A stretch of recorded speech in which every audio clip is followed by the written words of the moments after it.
tu mènes la vie que tu aimes au fond de moi. Me donne tous tes emblèmes, me touche quand même du bout de ses doigts. Même si tu as des problèmes, tu sais que je t'aime, ça t'aidera. Laisse les autres totems, tes drôles de poèmes. Bon, Christelle, bonjour. Bonjour, là, Thierry. j'ai tout fait pour que nos amis restent devant leur écran pour assister, comme vous avez eu la chance de pouvoir le faire, à une opération incroyable. Je n'en dis pas plus, c'est vous qui allez nous expliquer en quoi ça consiste. En fait, c'est l'opération d'une tumeur du cerveau sur patient éveillé. Alors l'objectif, c'est quoi? Eh bien, c'est de limiter les dégâts, les dommages que l'on crée lorsque l'on opère un cerveau, quelle que soit la tumeur, quelle que soit sa taille et quelle que soit sa localisation. Donc, dans un premier temps, le chirurgien va ouvrir la boîte crânienne, le patient dort. Le chirurgien, après, avec un patient qui est réveillé, va demander à ce patient de bouger les membres et de parler. Et avec une petite sonde, il va tester les zones qui sont très importantes dans le cerveau, des zones qui sont impliquées dans le langage, dans la motricité, dans la mémorisation, dans la cognition, pour être sûr de ne jamais toucher ces zones sensibles lorsqu'il va déloger après la tumeur. Il endort le patient et il enlève la tumeur. Alors, on va voir une photo. Il s'agit d'un patient qui a une tumeur, un gliome, c'est une tumeur de la glie, le tissu qui soutient les neurones. 6 cm de diamètre, cette tumeur a été jugée inopérable. Voilà pourquoi ce patient est venu au CHU de Montpellier pour être opéré par le professeur Dufaux qui nous a fait le plaisir de nous laisser assister à cette opération absolument extraordinaire. Voici des images exceptionnelles.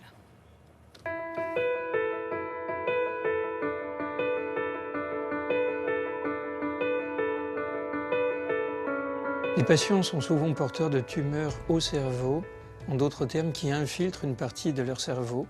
Et le but est d'enlever la majeure partie de cette maladie chronique, voire même de prendre de la marge quand c'est possible, tout en préservant la fonction. Le principe est de réveiller le patient pendant l'intervention, puisque le cerveau ne peut pas ressentir de douleur, nous aider à diagnostiquer où se trouvent les zones qui sont cruciales pour bouger, parler, réfléchir, ou pour les aspects émotionnels également, en d'autres termes, d'identifier les réseaux. Le patient est endormi pour l'ouverture et la fermeture, parce que la peau pourrait faire mal, on n'a pas besoin de lui. On arrive sur le cerveau et à ce moment-là, il faut faire connaissance avec le cerveau du patient. La meilleure façon, c'est d'être cartographe. On utilise des stimulations électriques qui nous permettent de dire qu'est-ce qui se passerait si j'enlevais cette zone. Si le patient arrête de bouger, de parler, de réfléchir, on met un sans interdit et on dit on n'y va pas. Ceci est un éléphant.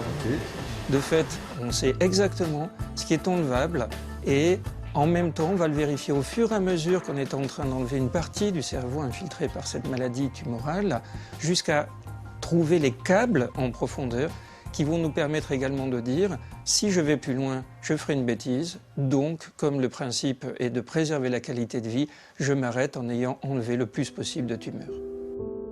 On fait juste ce dernier test pour vérifier que tout va bien et on vous rendort. D'accord, Claude? Ceci est un éléphant. Ceci est un canard. Oui. C'est bien. Malgré le caractère spectaculaire, cette chirurgie est très bien vécue par les patients qui n'ont pas de douleur pendant l'intervention. Et chaque fois que j'ai eu l'occasion de proposer à des patients de les réopérer, la réponse a été dans 100% des cas, oui. Cela fait 150 ans qu'on nous enseigne que le cerveau fonctionne en ce qu'on appelle localisationnisme. Une région correspond à une fonction. Ceci est totalement faux. Le cerveau fonctionne en réseau qui sont capables de se compenser les uns les autres, débouchant sur la notion de plasticité et qui fait que l'on peut être amené à enlever 1 ou 2 lobes chez un patient qui est porteur d'une tumeur cérébrale et qui pourtant va récupérer une vie normale parce que ces fameux réseaux auront été capables de se réorganiser, faisant qu'on a tous un cerveau différent. On a trouvé les limites grâce à vous et vous allez tout récupérer à la fin. Voilà, c'est un privilège assez rare que nous avons eu, que Christelle Balestrero a eu, de pouvoir vous montrer ce patient qui se porte bien. Qui se porte très très bien, c'est-à-dire que le lendemain, donc j'ai pris des nouvelles du patient le lendemain de l'opération, j'ai appelé le professeur Dufaux qui m'a dit mais il n'y a aucun problème, il est allé faire une grande balade parce que c'était il y a 3 semaines, il faisait encore beau du côté de Montpellier, il a fait une grande balade dans le parc, il va très bien, aucun problème de motricité, aucun problème de langage, alors qu'il avait une tumeur inopérable de 6 cm de diamètre. Aujourd'hui, ce patient est reparti en Bretagne et tout va bien pour lui. Et on le salue, s'il est éveillé, et ça nous fait plaisir de savoir qu'il se porte bien. Elle est maintenant